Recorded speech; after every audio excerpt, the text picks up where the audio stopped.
Hey guys, how we going?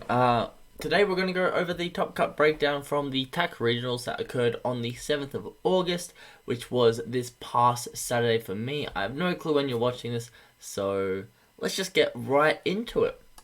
So first place we had Jason Stubbs playing King Vegeta. King Vegeta is a red deck that has a lot of board control, also can go quite aggro. We're seeing around a lot. It is very, very strong in this current format and looks to be one of the top decks going into the next format. So congratulations to Jason on your win, and shout out to the Perth Pro players, the team that Jason plays for. Yeah, they make a bunch of great content, so feel free to go check them out, guys. Second place we had Tommy playing SS4 Vegeta Ramp, and we also had Anthony playing SS4 Vegeta Ramp in third place. SS4 Vegeta Ramp, as I went over quite recently with Anthony, is quite a good deck going into this format, as it wasn't hit on the ban list, and it does really well against mid-range to slower decks. Doesn't do as well into aggro decks, but that's what the ban list aimed to hit, was those hard aggro decks. So SS4 Vegeta Ramp is quite a good pick. It adds a card from the top of your deck to its energy every time its leader deals damage, so it's able to get a lot of big boss battle cards out quite early on in the game. Moving on to fourth place, we had Josh Layden playing SS3 Goku Ramp, which takes its life early to ramp cards, and it's capped out at 6 energies, unfortunately. However, it untaps 3 mono blue energies at the end of your turn, so you effectively have 9 energies per turn by like turn 4. Can't use them all offensively, but can use 3 of them defensively. So it is a very strong deck.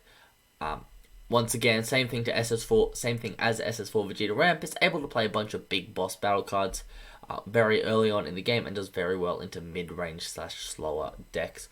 So it is indeed quite a good deck in this format. Then in 5th and 6th place, we had Dark Broly piloted by Alan Liu and Benny Zhang respectively.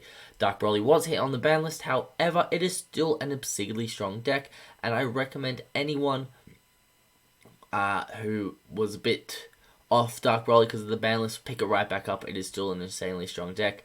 They can't do anything to hit out Dark Broly. It is too strong. For those who don't know, Dark Broly fills its drop area up with a bunch of 30k battle cards and then plays them for free that also have additional effects. So there's one that warps a card from your opponent's hand, another one that warps one of your opponent's battle cards, and a third one which is a blocker. So it has a lot of free advantage, and doesn't take too long to set up. It can also run the Gogeta thwarting the Dark Empire, or just the Gogeta Xeno engine, which is quite strong and is great for board removal. So it's very strong. Congratulations to Alan and Benny coming in at 5th and 6th. 7th place we have Blue Baby, the ultimate control deck. Not hand control, but like just the ultimate control deck. Says no to basically anything you try and do. It is a very good deck going to this format. However, it does slightly struggle against other blue decks, but has a great matchup eventually into everything else, because there's no really hard aggro decks in this format. And last but not least, we had Mark Androids with Android 18 mil, which does amazing into mid-range and stall decks besides blue. So it has a bit of a hard matchup in blue because of God Sealing technique, but it is still a very strong deck. So congratulations to Mark Andrews with that 8th place finish. And let's just get right into a more detailed explanation for each of the decks. So we're starting off with King Vegeta. King Vegeta abuses this Young Invader field card that it allows itself to play for free at the start of the game. Young Invaders allows you to play a Red Saiyan with 500 power from your deck onto your opponent's battle area at the start of each of their turns. Now, the Young Invaders crit one of your opponent's life if they have 5 or more life, and also draws them a card.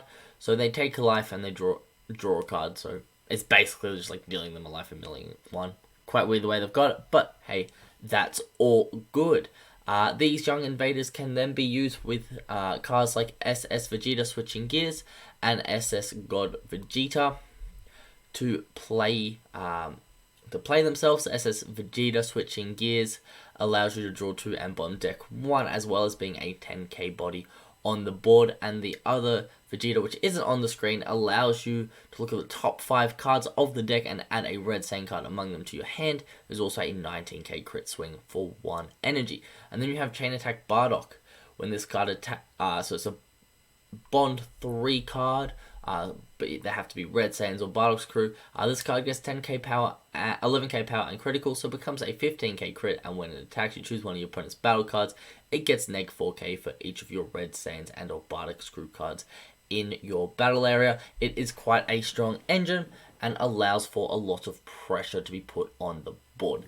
Now, King Vegeta also, just like this Chain Attack Bardock, has a lot of negging. The leader, once per turn, when the power of one of your opponent's battle cards is decreased by one of your, choose one of your opponent's battle cards, and it gets neg 10k power for the turn. So this deck has a lot of board control as well as aggro, so it is in a very good spot at the moment to continue winning events. It was the second best red deck behind King Piccolo, but now King Piccolo got hit with the big nerf of drum being limited to 1. King Vegeta may take that top spot as the top red deck. Moving on to our SS4 Vegeta ramp. As I said earlier, whenever this card deals damage to one of your opponent's leader, you get a ramp in energy. It's lovely. Now, the builds you see running around, of course, run SS Vegeta Rise of the Super Warrior, where for 6 energy, when this card is played, look at the top 4 cards of your deck, add up to 4 mono blue cards among them to your hand, so it's a 6 energy draw 4 if you would like. Or you can place any number of the remaining mono blue cards in your energy, so it could also be a pay 6 ramp 4. Last but not least, if you don't any of the cards which are mono blue, you will end up bottom decking. Then we have Ultimate Absorption Margin Boo. Now, Ultimate Absorption Margin Boo ends up being a 25k triple strike dual attacker that bottom decks one of your opponent's battle cards. So it is quite a big boy, and we play it for 3 energy. So it is a big finisher. And just a quick side note, because of the 1-drop and the way the interactions work, you can play the 1-drop for 1 energy, draw a card, then the following turn, Android 17 turning the tides, and end up Ultimate Absorption Margin Boo from your energy after that. So it is a big boss monster. If you have 10 energies, which isn't too unlikely for this deck, you can turning the tides into a dual attack triple strike, which is very, very nasty. And then finally we have Bojack on a Rampage, which is the big star when we're talking about the Galactic Buster energy, which combos with a mono blue battle card with a combo cost of 1 from your energy area, and then replaces the card that you comboed away in its energy as itself. It is a pretty insane combo, and Bojack on a Rampage, as well as Bojack, can't remember the name of the 4-drop Bojack, but both of them play themselves for a certain amount of energy after you combo with them from your energy or hand. So doing this allows for a 1 less energy free advantage card with Bojack on a Rampage. When this card is played, you get to draw a card and bottom deck one of your opponent's battle cards. It is very nice. SS Vegeta Ramp is a great deck. A lot of big boss monsters and beats on other mid-range / slower decks because of the amount of cards it draws. Moving on to SS3 Goku Heightened Evolution returns. Now this is another ramp deck that did very well this tournament. And as I said at the start, you take life early to ramp. I can't remember the exact wording on the unawakened side, but on the awakened side, when it attacks, you draw 1 and gets 5k for the turn. Then at the end of the turn, you choose 3 if you want a blue energy and switch it to active mode. This alongside Margin Boo, Assault of Agents of Destruction, whose activate main reads, draw 1 and the start of your opponent's next main phase, switch this card to active mode, and if your leader is blue, switch up to one of your mono blue energies to active mode, which allows you to untap 4 energies. At the end of your turn, which means you have a lot of energy defensively to play cards like Bojack on a Rampage through Galactic Buster. This deck, once again, like SS4 Vegeta, allows for a lot of big boss monsters quite early on in the game, as well as abusing the Margin Boo Assault of Agent Destruction, which is currently the best blue unison in the game, bar none. Moving on, we have Dark Broly, one of my favorite decks, which unfortunately did get hit with an errata. Now, for those of you who don't know what the errata was, this activate battle down here now reads once per turn. So, activate battle once per turn, choose one black battle card with 30k power in your hand or battle area and place it so it's drop. This card gets plus 5k power for the battle. Now, the reason this exists in the first place is a lot of these Demon Realm Ravengers or all these 6-drop Dark Brolys have a 0 combo cost. So, that was there to balance the deck originally, so you could only combo these onto your leader. However, since then people have been abusing this by turning a 30k battle card sideways, attacking with it, and then comboing it away. Now, if you note, these Dark Brolys have unique, which means you can play one the previous turn, attack with it, the next turn, attack with it again, combo it away, and then play another one. So you essentially get 3 attacks over the 2 turns with one of these cards. However, Bandai didn't want this anymore, so they errated it. Now, this means Dark Broly has a little bit less combo power, but with cards like SS Gogeta thwarting the Dark Empire, it has more pressure than ever, so it is allowed to keep ruling over the metagame. SS3 Gogeta thwarting the Dark Empire is a union fusion with a Son Goku Xeno and a Vegeta Xeno, and you can choose battle cards in your warp instead of choosing cards from your hand for the union skill. Now, this is very important because it puts those warped battle cards back in your drop to allow you to play Dark Broly, Demon Realm Ravager more, which reads if your leader is a Dark Broly and you send 6 black battle cards other than this card from your drop to warp, play this card. So you get to play Dark Brolys more often, and Gogeta thwarting the Dark Empire is insanely good itself. It is a 25k double strike for 1 energy that when it attacks, it warps one of your opponent's battle cards. Real nasty card. And finally, the last card we have on the screen, which is very important, is Super Kamehameha. If your leader is black and your life's at 4 or less, the battle card being played, if it has an energy cost of 3 or less, is sent to its owner's warp instead.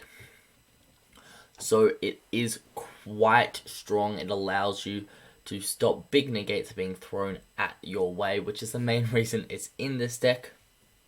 But yeah, that is the Dark Broly and Paragus deck. We're moving on to Blue Baby. Blue Baby has been quite strong for a while, and it is the control deck of all control decks, as it just says no all the time. That's the entire point of the deck.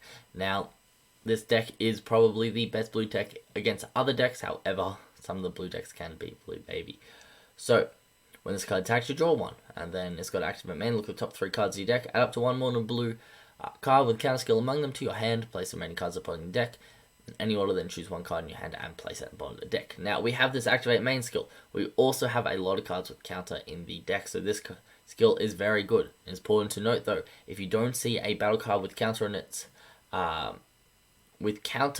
its skill text, or with a counter skill, you still have to bottom deck 1, so it can be a little bit risky. But we do have Planet Tuffle, which reduces the combo cost. Reduces the cost of countering by 1. So not 1 blue, just 1. So for example, Son Gohan Baby Minion, which normally costs 3 to negate with, will only cost Blue Baby 2. It is very, very nasty. And there's also Majin Buu, Assault of the Agents of Destruction, which is, of course, the best unison at the moment. And Blue Baby, of course, abuses this as well. Now, moving on to our final deck of the top 8, we had Android 18 mil. Now, Android 18 mil was a deck that was extremely, extremely good at versing mid-range / slower decks. And with the format just being slowing down off the ban list, there's no wonder there's one of these is in the top cut, with Android 21's scheme saying when you or your opponent play a non-choking battle card, it can't attack for the duration of the turn. That's once per turn. So the first battle card being played by either player per turn can't attack. Next we have the more important order at the start of your opponent's next. At the start of your opponent's main phase, play 2 clone tokens with 10k power in your opponent's battle area. Android 16 for his mother also says when a clone token is played by the skill of one of your extra cards, play 2 clone tokens on your opponent's battle area. Then you have Full Power Freezer, 100% Overdrive, which says when the power of one of your opponent's cards is decreased, they mill 2. And it also has a order when this card attacks, choose one of your opponent's battle cards, ignoring barrier, and they get neg 30k power for the turn. So long story short, you stack a bunch of tokens on their side of the field, and then you swing with Freezer and mill about 30 cards, which by turn 4 normally means they got no cards in the deck. So it is a very good deck. Unfortunately, it does have a lot of counters. if you know what you're doing. God Sealing Technique ruins this deck. And because of Android 21 scheme, they have to play another battle card before playing Full Power Freeze 100% Overdrive. So as long as you have a counterplay to either hit the first card they're playing or Full Power Freeze 100% Overdrive, you'll be fine. Don't even worry about a thing. But anyway, that is my top card breakdown, guys. I hope you enjoyed. Now, I'm going to try to get a video with Anthony going over his SS4 Vegeta ramp. I'm going to try to get a video with Alan going over his Dark Broly, as well as Benny Zane going over his Dark Broly.